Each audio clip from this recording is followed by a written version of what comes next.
I just call it how I see it. I'm a little rough around the edges sometimes.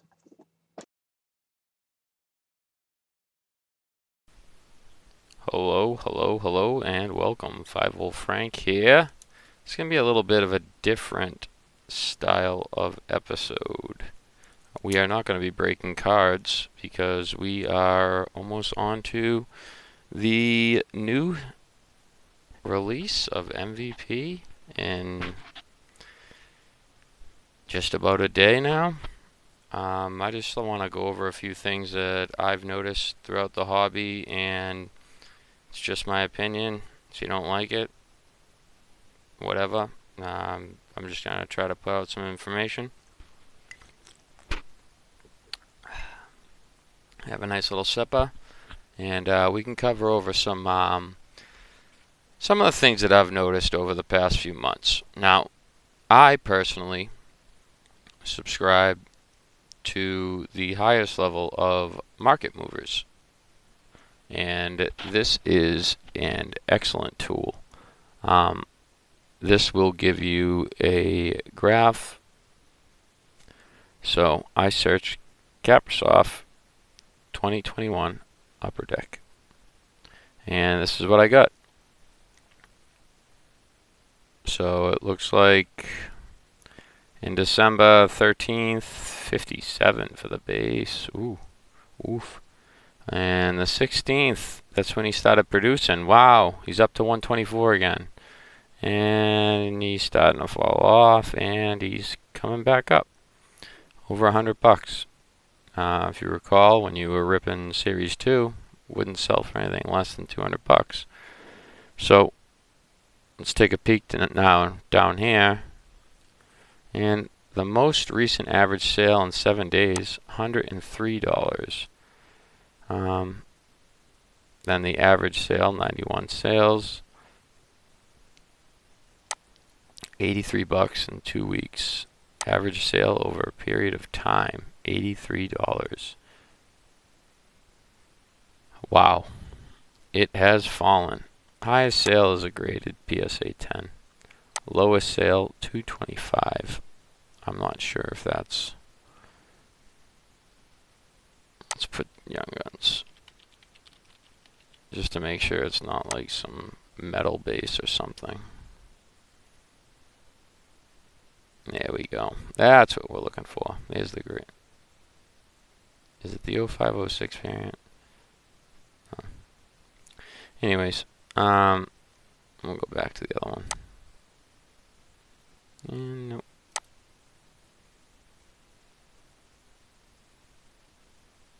Reading a book. Try this again.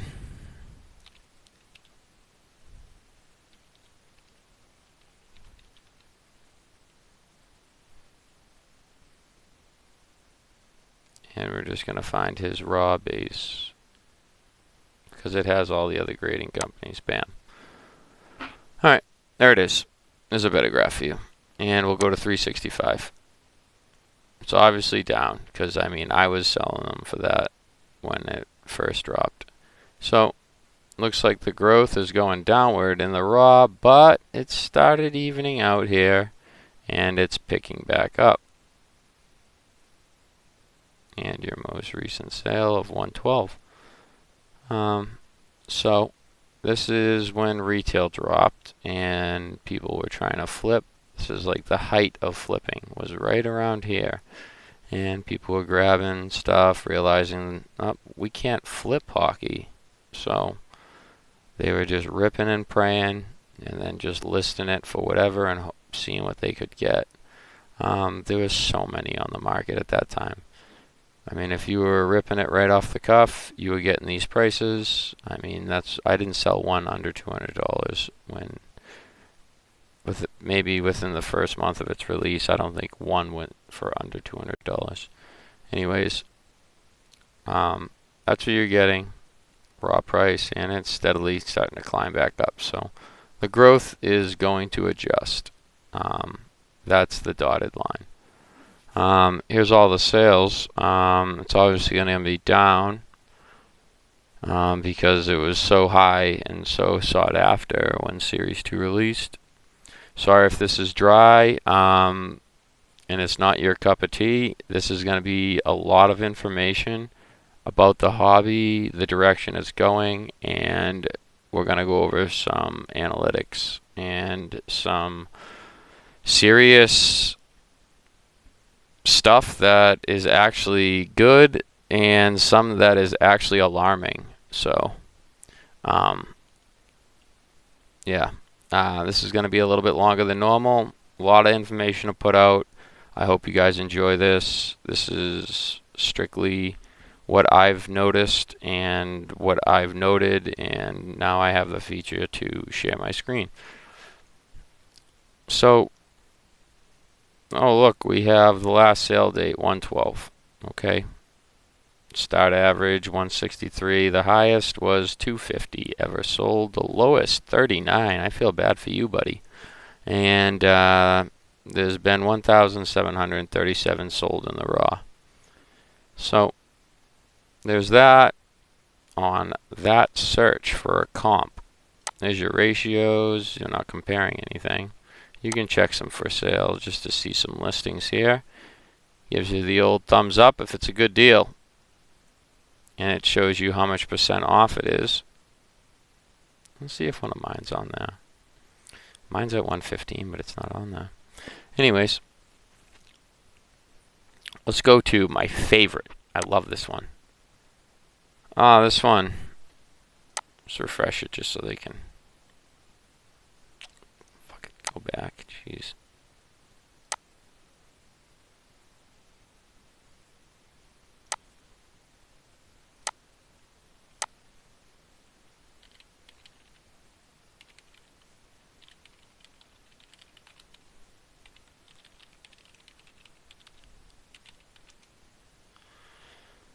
Traffic is high. Wait a moment. Oh wow, it's a bunch of... Do we have to include Young Gun in here?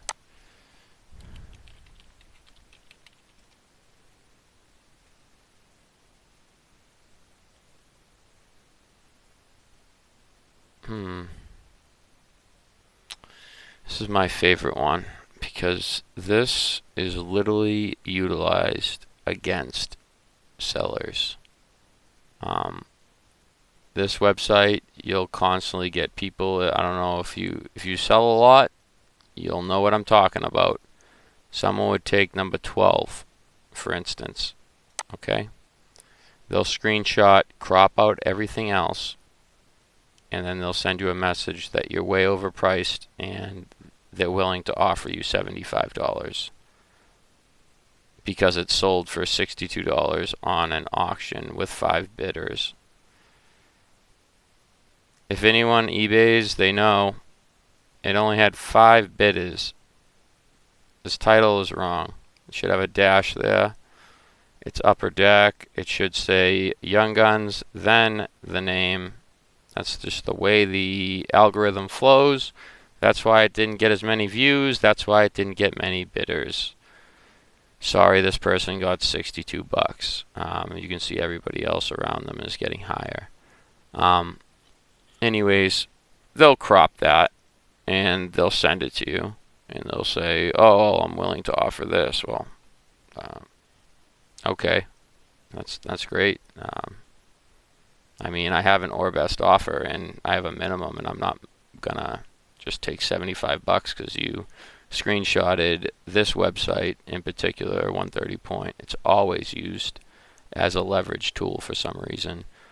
People will degrade you on social media platforms using this particular website with something that's cropped out and showing this on something that's somewhat close to like whatever date it is.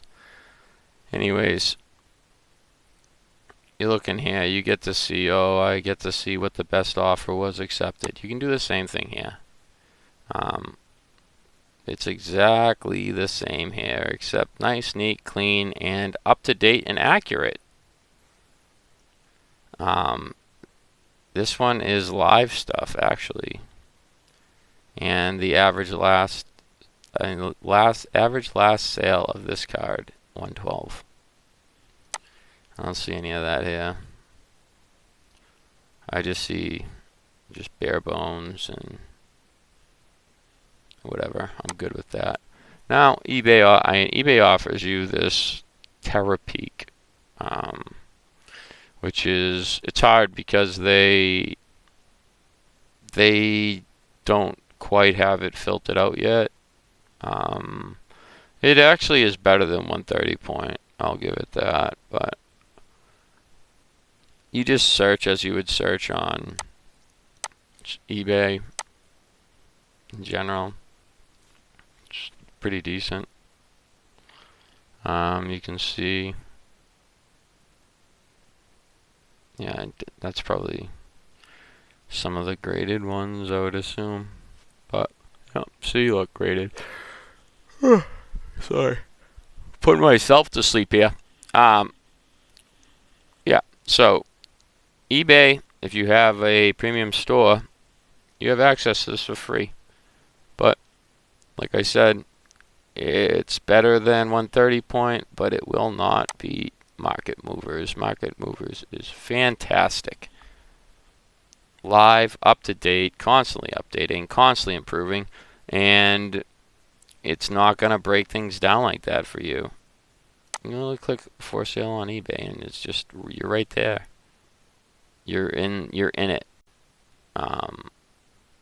It just, I love how this was like a $20 box, and somebody's selling this card for $52. That's pretty cool. It's funny looking over some of these graded slabs that now that PSA has opened the door. Oh, uh-oh. What are we gonna do? What are we gonna do? I'm not trying to degrade your listings, but it was super popular until PSA became $100 to sub.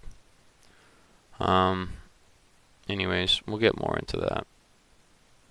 And I'm not trying to be rude. Like I say in my little intro, I'm just honest.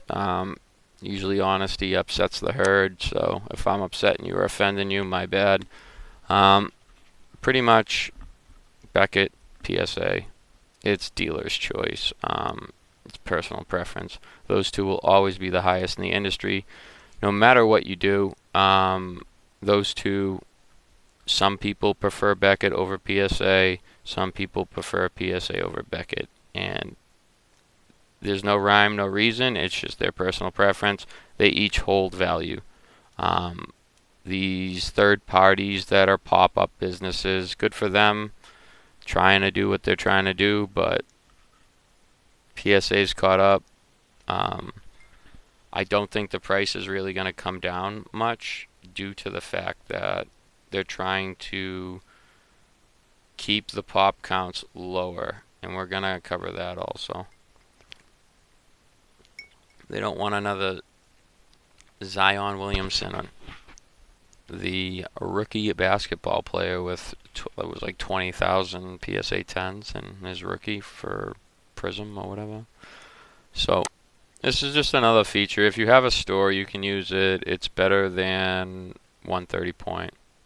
I know 130 points free, but I don't know how many times I've had a cropped out, purposely selected item that was within a 2-week frame, but it wasn't accurate. It was leverage.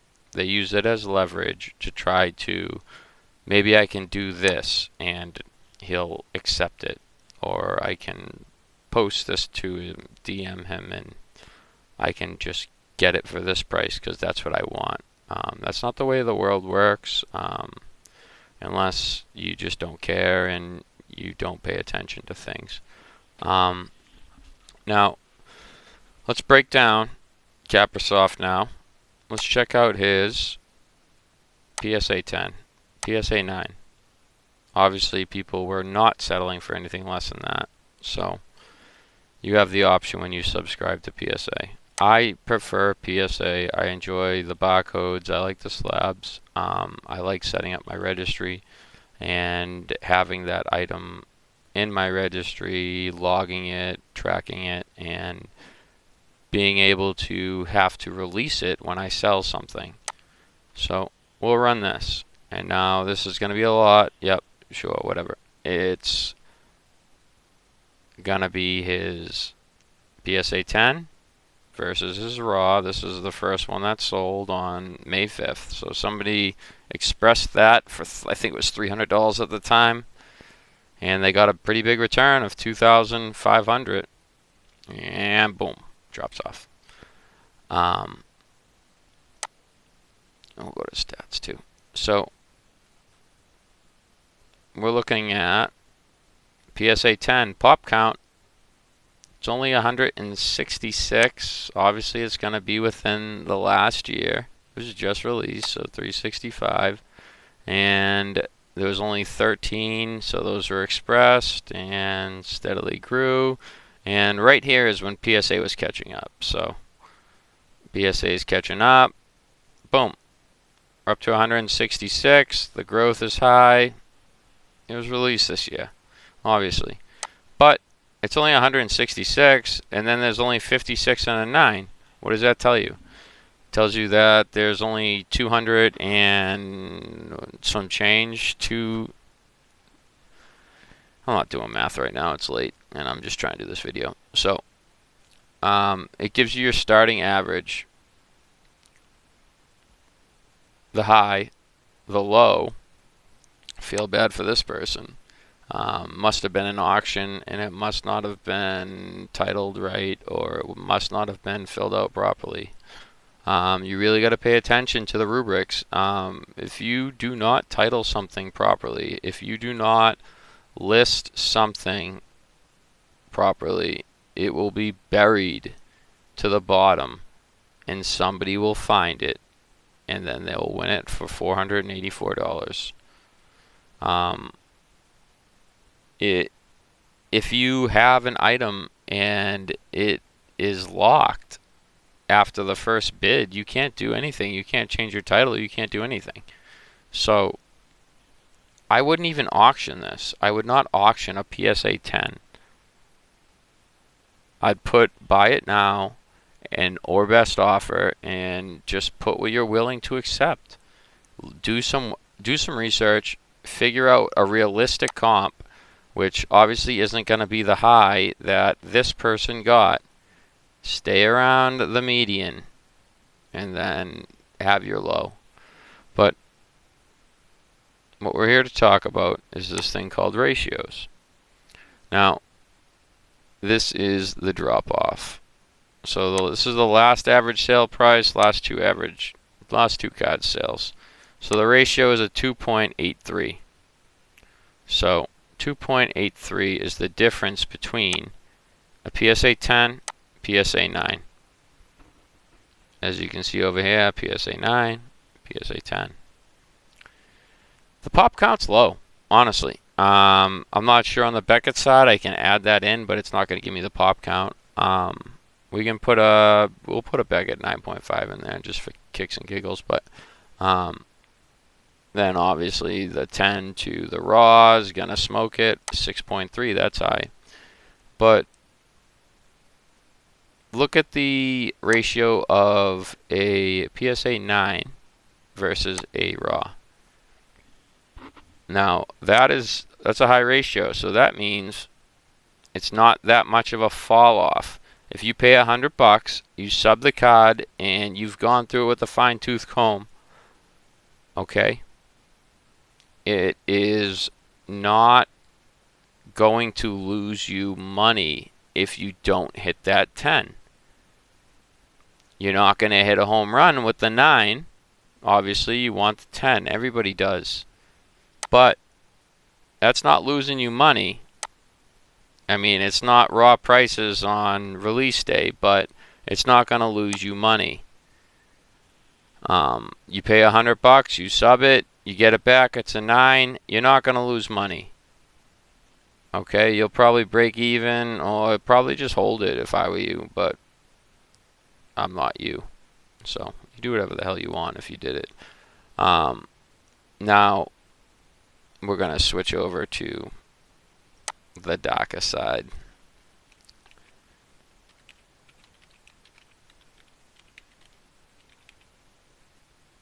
This is very alarming. And not to knock on him and say he's a terrible player. He's younger than him. He has less experience. I personally was collecting him for a bit until I realized I was PCing too many people. But look at the drop of PSA 10 when he was first released, selling for $1,500, dwindling down to 320 was the last sale. There's a population of 583. That's double the population of PSA 10 and 9s of Kaprizov. That's alarming. Now, let's toss in the old 9. We'll toss in the raw. Choose grades. Search. And this is where things get hairy. So, obviously, earlier in the year, yeah, that's going to have more value. Oh, wow, he spiked up. That person paid a pretty good amount for that 9 versus this 10. Yeah, I probably wouldn't have bought that, buddy. Anyways, just continuing on. Now, look where we're at down here. So let's see if we can get it. Oh, a PSA 9 Lafreniere Young Gun just sold on the 18th for $95. That's minus 72% from the start. You can buy a raw card for $82. I'd shell out an extra $13 for a PSA 9 just for the investment. Why not? Now, here's the ratios that I was talking about that are very alarming. Pop count is between 9s and 10s is over 1,000 for Lafreniere. And we're in the 250s for Kaprizov. I honestly thought it was going to be a lot different. But when I did the research, it wasn't.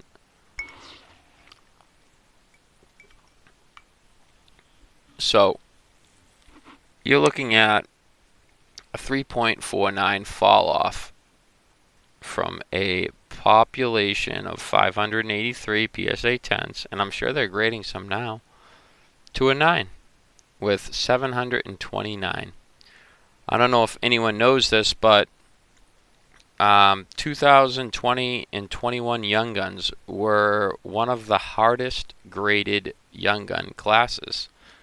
And it was due to the fact of the style of the card did not have clear-cut markings for centering.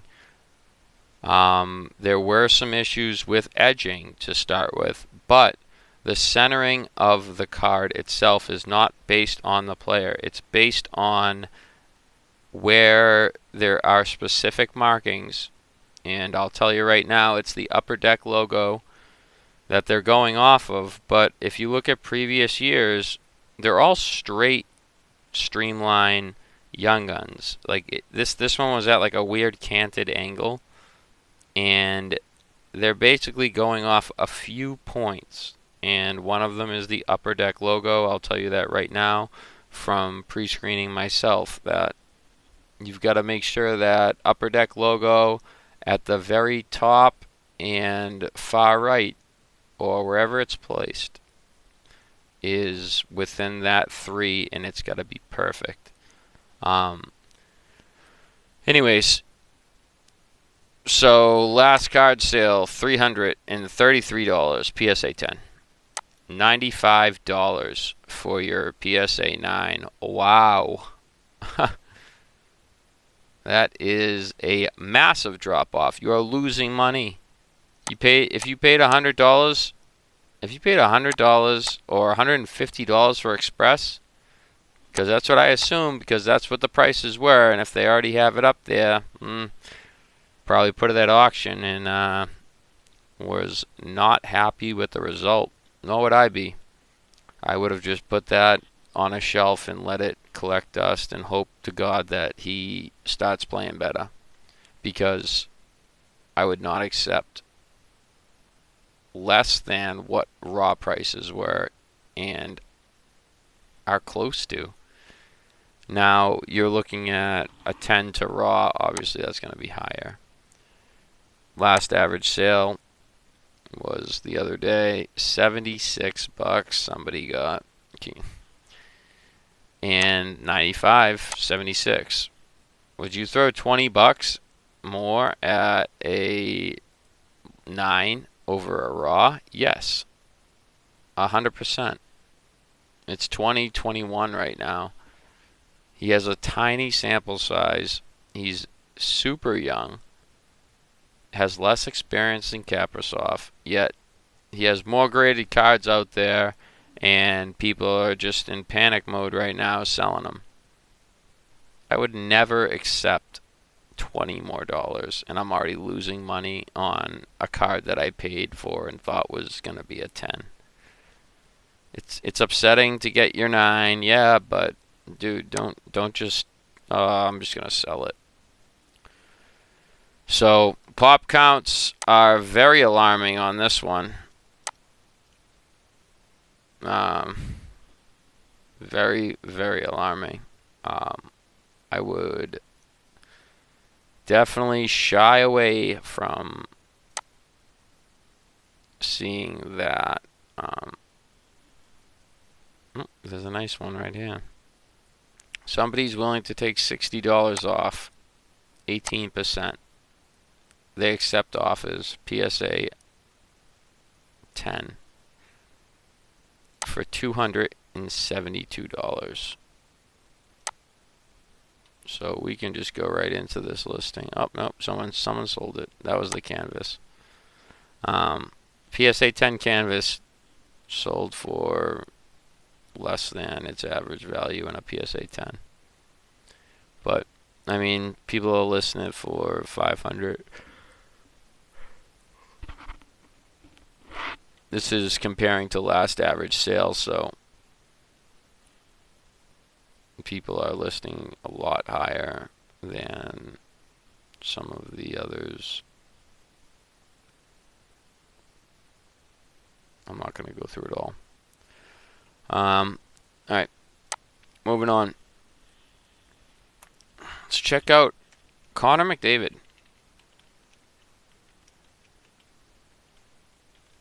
I would say that he revamped the hobby and the collection of hockey cards with his draft resurgent hype. He obviously is compared to the modern day Wayne Gretzky must-have hockey card, right? Everyone that loves hockey just started getting back into it and just discovered their love for it. How come goalies don't get as much love? Except Vazzy. Vazzy is, I mean, I could bring it up, but I don't know if I don't want to drag this out for an hour. Alright, here we are. There's your 10. And we're going to add on to the 10 with a 9, 8.5, 8, PSA 7, 7.5, raw. Choose grades. Search. And you shall see pop counts. And the sales over the last year. So in the last year, he has sold for a height of $4,100. Same day, somebody bought his raw for almost $1,000. Now, I'm going to obviously say starting at $1,500 and growing on that growth chart, he's going to continuously grow. But here's the thing I wanted to talk about. Population. Over the last year, his population has grown 12%. 225 PSA 10s have surfaced from an out-of-print set from 2015. So he was under 2,000 starting this year, and whammy!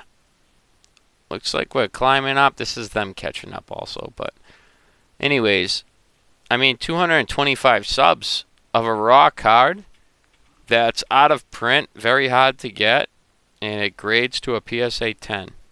Now, I find that to be hard to believe with some of the prices that people are asking, and the fact that, I mean, 225 were just submitted this year, making his pop count over 2,000 just in a PSA 10. And PSA 9, we're into 3,000. 8. Some people will not accept an 8. They will just say 9, 10, send it back. But 211. PSA 7, 40. 8.5. This one's my favorite one to go over. 50. And then raw. And now look where the raw chart is. Do you see that this raw right here has sold higher than a PSA 9? Somebody paid $1,300 in May for a PSA 9 that has sold for $1,000. $1,130. But no, they wanted this raw. It must have looked great on a screen, because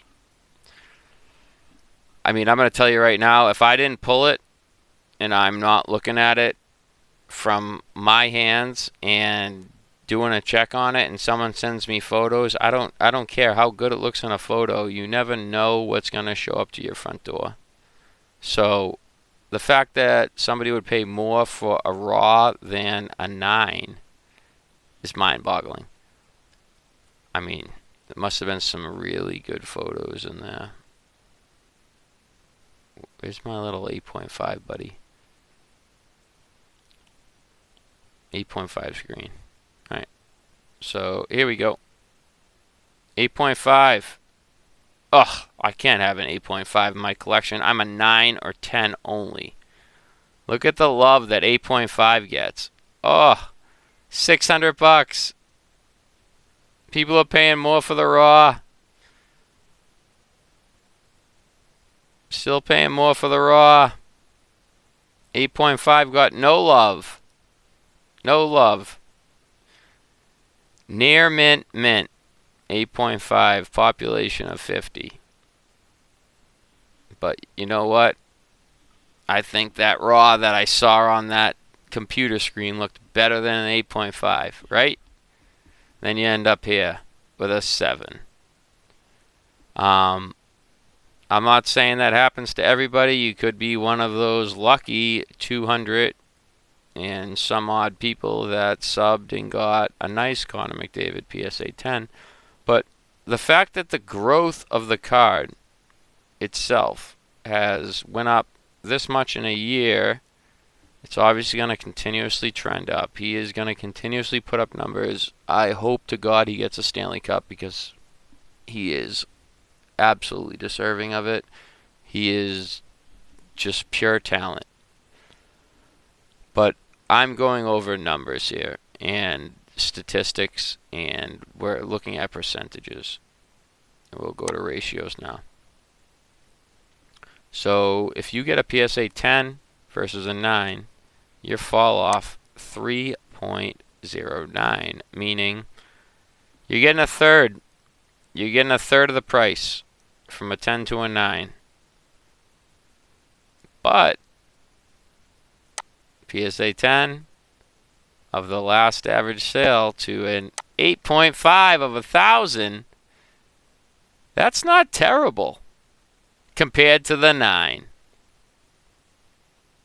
Do you see what I'm saying about Mr. 8.5? Everyone forgets about it because it's not good enough for them. I'd take that 8.5 all day.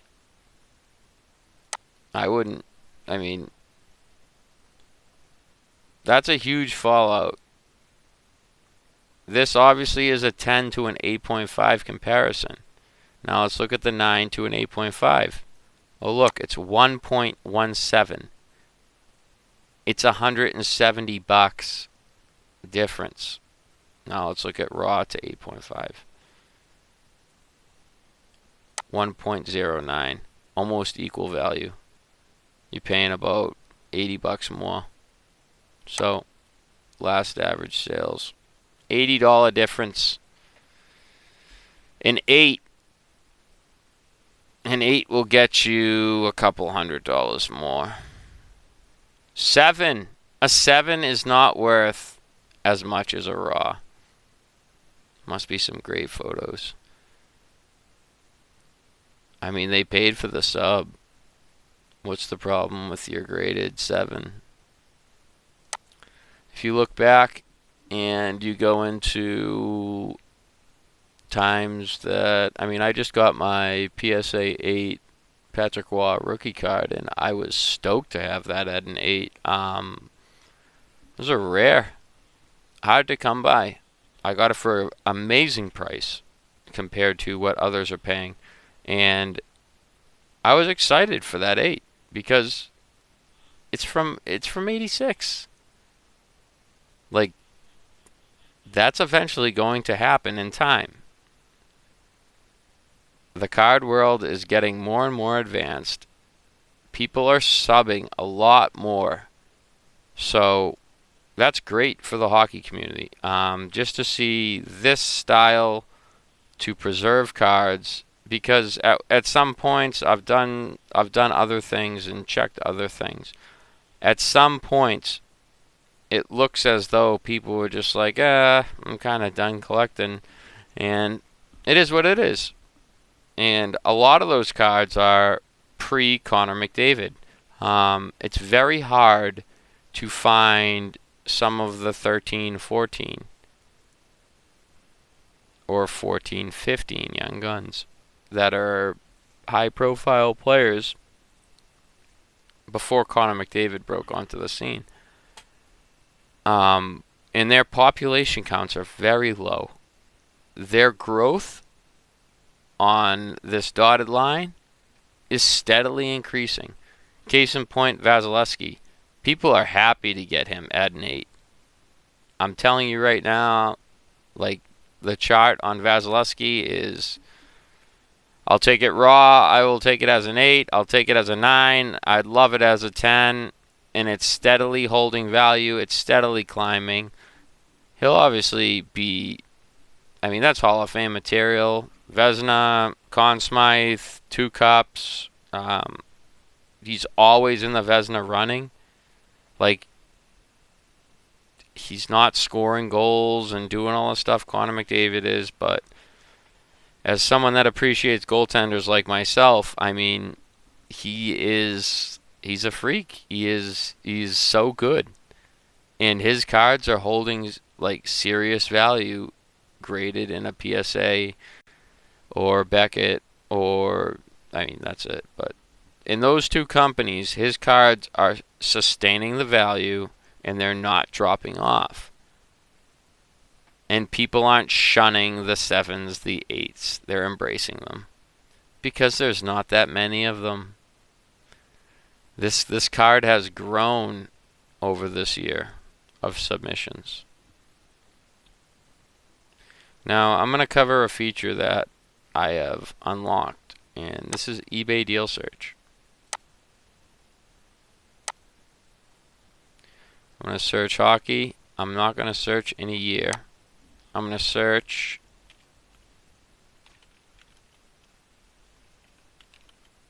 Upper Deck, Whammy, and then O-P to the Chi. Oh, that's an underscore. That's not going to work. OPG. Credit cards only. Search. It's within 10% of the last average sale. Let's see what we got here. Wow. Buy it now price. Connor.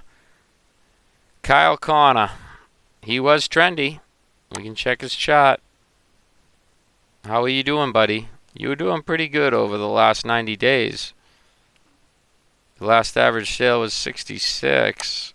This person's willing to take 50. Take 16 bucks off, 24% off his average sale price. That's a buy. I mean, I already have one, but that's a buy. Here we got Beckett.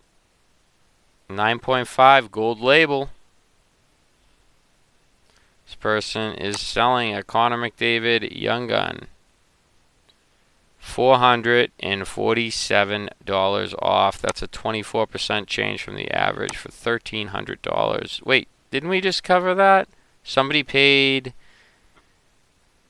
raw price around there within the last year? Yeah, we did. Yeah, we did cover that. That's crazy, right? That is a good grab. If you got the change to do it, why not? I mean, it's sold as high as 2,550 in the last 90 days. If you can get that for 13 and they're willing to take that, I'd take it. Jake Getzel. Here we go. That's in a Beckett. 9.5 gold label. Nothing wrong with that. Last average sale price, $203. It's the holiday season. They're willing to take 50 bucks off, and that's 23% off its average, $155. If you're into it, why not? I love these ones. These are my bread and butter because I like older cards. So, 1984 OPC, Yzerman's rookie. Average sale price, $200. And a PSA 8. They're willing to take 50 bucks off, 23%. Let's check the chart.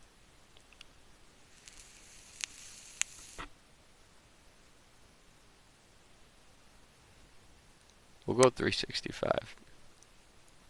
So, within the year, somebody paid 500 bucks for that and an 8. Just because people forget about these players that pave the way for the game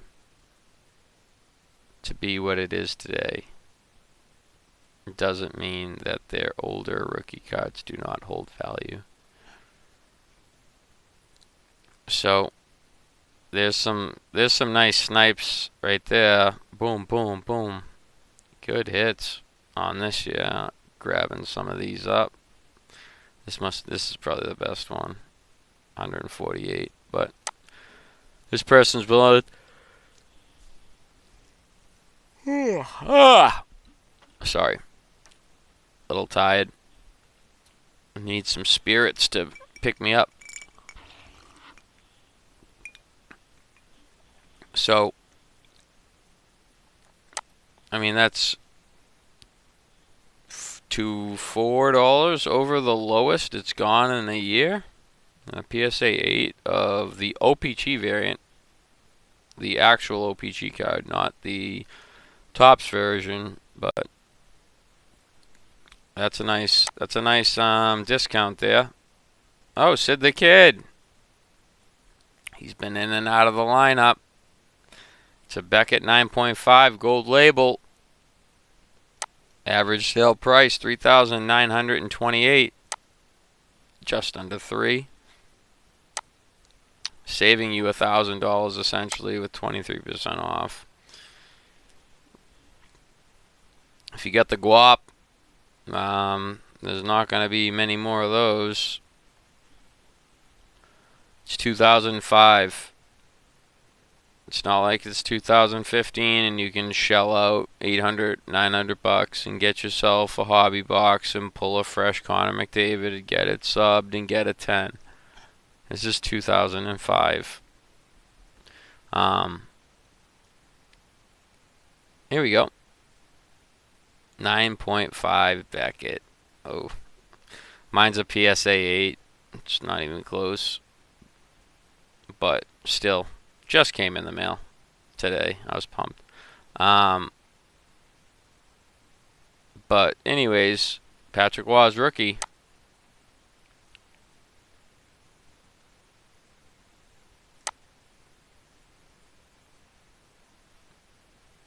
$3,000. Wow, only one sale. Not much to go on there. Mario Lemieux. PSA 8.5. The OPG, not tops. They're willing to take $722 off his rookie. 22%. And moving on, Ryan Poling. I get this one because it's a 9.5 Beckett. He's been trending downwards, so this makes sense to me. It's not that much of a difference. It's $20, whatever. If you think he's going to do better, then I guess pull the trigger on that and grab it. But another one, $500 off Stevie Eisenman's OPG rookie 84.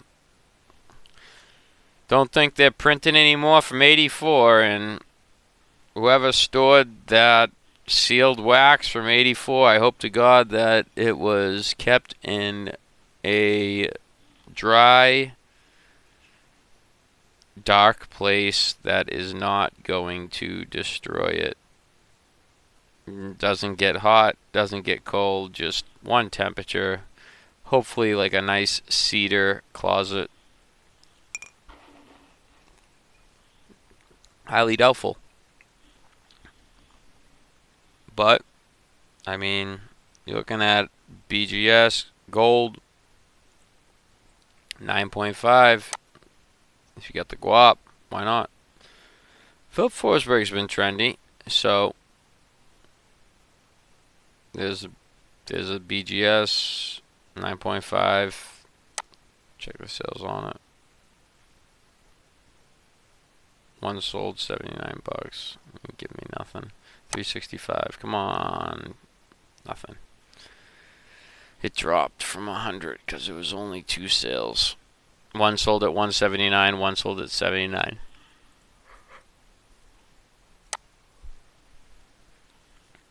Mr. Jack Eichel. He was trendy when he got traded. This is a PSA 9. I'm interested. Oh, look at that. Would you look at this? Look at that. Look at this. Look at that. This year, he has growth. Last sale, 182. Could have got it in October for $89. $100 more than October.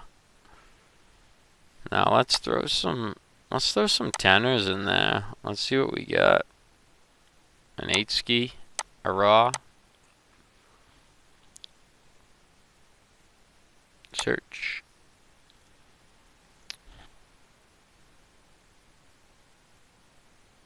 Pop counts 728, 9, 436, raw, whatever. You know what's funny is not even close to the pop count of Lafreniere. That is the alarming thing. I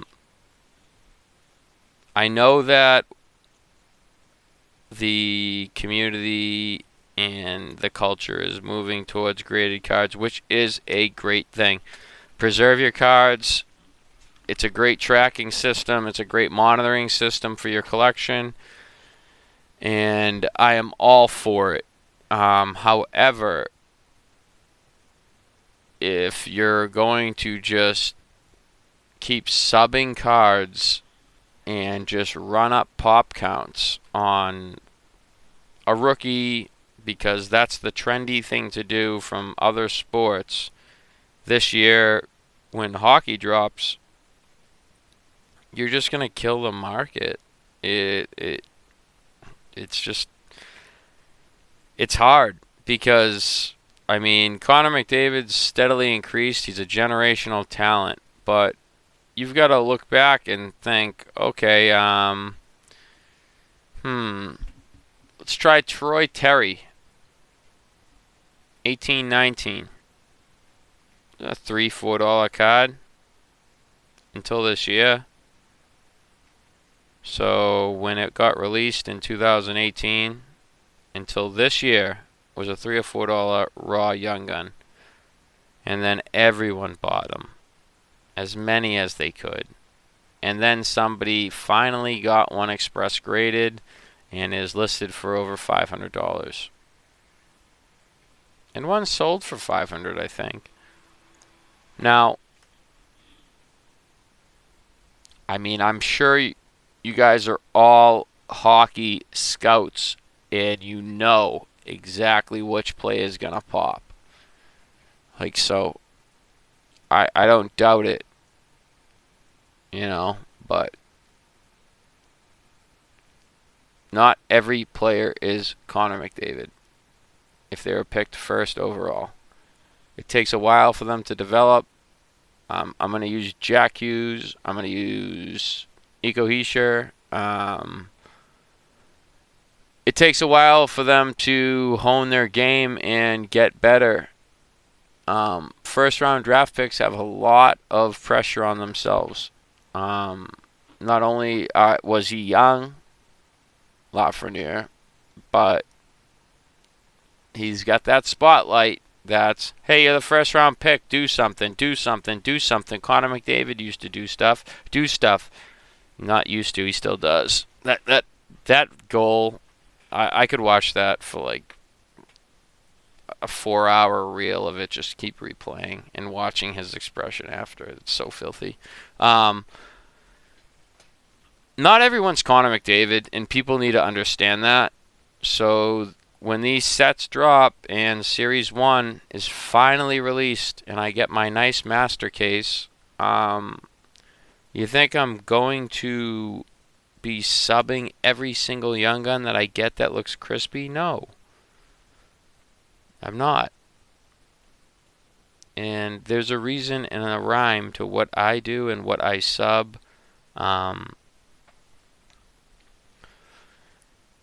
This is going to sound like an hour-long rant of bullshit, but like the whole hobby, every single sport is going in this direction. But you'll notice that, I mean, these cards probably weren't subbed as much because of the mere fact that he was overshadowed by McDavid, but he's still gaining value, but there's some fallout. You need to understand these ratios, what the difference is. You understand population counts. Like, would you want, I don't know, let's say, I mean, Troy Terry, for instance, for all the people that kept him and had him readily available, I had a canvas version of it, and it was absolutely mint. I pulled it myself, and I did not see what he was doing in the first 5 games or 6 games, and then he kept doing it. I didn't adjust it on a mass listing, and it was sniped from me for $10. But congratulations to them. Pop count's low on him, and he's looking good on a young Ducks team that's successful. That is what you're going to be seeing more of. No one's promised a job in the NHL. You got to earn it. And some of these guys that are first round draft picks that make the team doesn't necessarily mean they're the next Connor McDavid. Let's sub every single young gun we have, because you're going to end up with a ridiculous amount of subs, a huge fall off, and then you're going to be losing money if you don't 10. And that's not what you want to be doing. You don't want to lose money because you got a 9. You want a card that still has value at a 9. And that's what's going on here. So I'm going to stop my rant, but there's still a ton more that I can go on about. This person's willing to take $272 and offers on his PSA 10. He's abandoning ship and abandoning all hope. I have been looking to the past. I have been grabbing some bucket list cards and not accepting anything under an 8. This would be a nice one. However, I just spent a good amount of money grabbing some other bucket list items. Grant Fuhr's rookie. I got Patrick Waugh's rookie. I grabbed some Marty Brodeur's PSA 10 rookie stars. And then I got some PC items too. I grabbed I already have a Hellebuck 10. I grabbed this Canvas 10 for a nice price, and some other autos and stuff. But anyways, that's irrelevant. I was just trying to cover some of the alarming stuff, some of the good, some of the bad, and just alert people to stay clear of some of the traps that are out there. And also, don't be desperate. If you're subbing, investing into a card, and you see it start to tank, watch the player. Watch what's happening. Look up statistics. Is it because he is on the ice most of the time and just playing bad? Or is it because his ice time has been cut? Is he still a plus? Is plus minus negative a ton? Or is he over? Is he plus? Is he playing on the first or second line? Or did he get demoted? Things like that matter. Especially for a young kid. You just can't overdo it. I almost bought this card. There's just such a 50-50 split. I couldn't commit to it, but whoever listed this, I almost bought this. Anyways, wow. PSA 10 canvas, 146 right now. Anyways, this is 5-hole Frank out. It's not so much of a rant. It's more of a, hey, it's the end of the year. This is what happened in 2021. Let's hope that 2021-22 Series 1, Series 2 finally gets released, and we can enjoy it and kind of have some knowledge about population counts, submissions, what's happening with certain players, high-profile players, or highly anticipated players that are not meeting the goals set by the viewers. And I mean that in every single way. Because the viewers, the fans, are the ones that are really just getting down on a guy that's a young kid, rookie, and he wants to do the best that he can. He's in the NHL. But anyways, I mean, if your minutes are cut, your time on ice is cut, and you don't have much time to produce, you make the best of what you can do, and you try to hone your game, get that hockey IQ up, and play better. I mean, some people are busts, some people figure it out and flourish. There's plenty of players that can talk about the ups and downs, and then their names going into the Hall of Fame. So don't expect every single player, because they're popular or they're a high-selling raw card right off the cuff due to their draft position, to be a high-priced player if you draft them, because you might end up selling it for less than the raw. Case in point, Lafreniere. Alright, this is 5-hole Frank out. Hope you enjoyed my rant. It wasn't a rant. This is information. You liked it.